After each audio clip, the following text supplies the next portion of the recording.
Hello, this is Dr. Dave Gatros for COP 3014. For our students who are just getting started, I want to give you a little tutorial here on how to get a compiler up and running on Visual Express. There's one out there for the Mac already, you can see it. If you're looking to download the software, you want to look for Visual Studio Express. It's a free version, so you can just do a search on Visual Studio 2015 free download, and you can actually click on that and download the software and get it installed. It will probably require that you sign up for or have a Microsoft account, and when you install it, it will probably ask for that username and password. Okay, but once you get it up and running, this is what you'll have. You'll have Visual Studio 2015. There's 2013 out there also, and they're very similar. So we're going to start it. And like all new projects, we want to start a new project. If you've got an existing one, you can do that. Start a new project. You want a Win32 project, that's fine, and a Win32 under Visual C++. You want to make sure that you have selected a folder, a drive that you have write permissions in, and we'll actually name this Project 1 Spring 2017. Okay. Again, that's one I have write privileges in. So we'll say OK, and it'll go out and create it. It'll say welcome to Win32 Application Wizard. Click Next.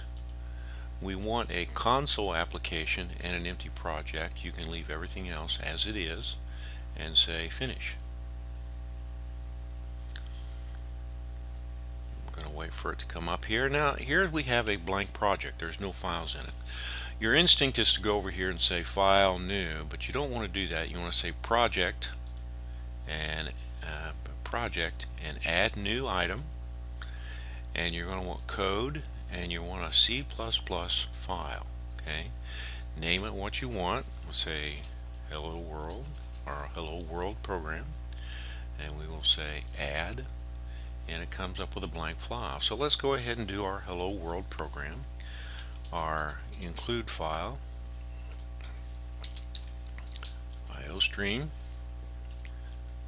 okay,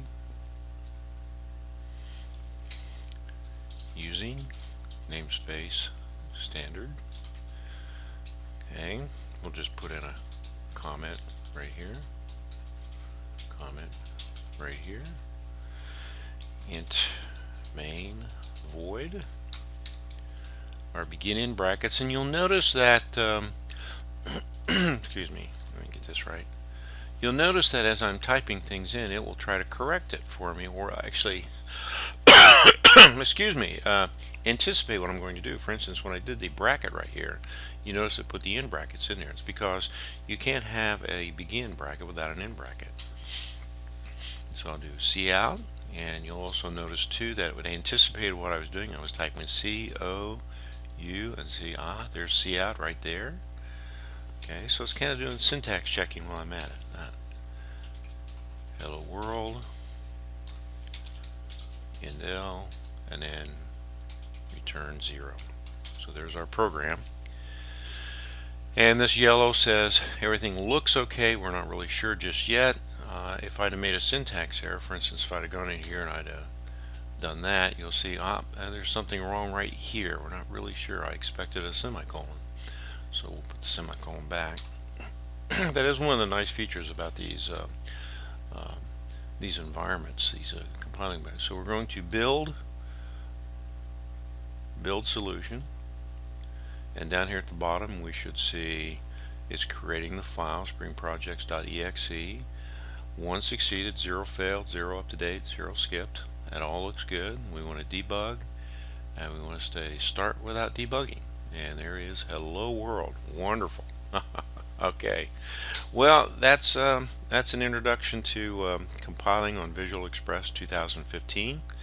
If you have any problems, come see me if I'm still here. And good luck in the class.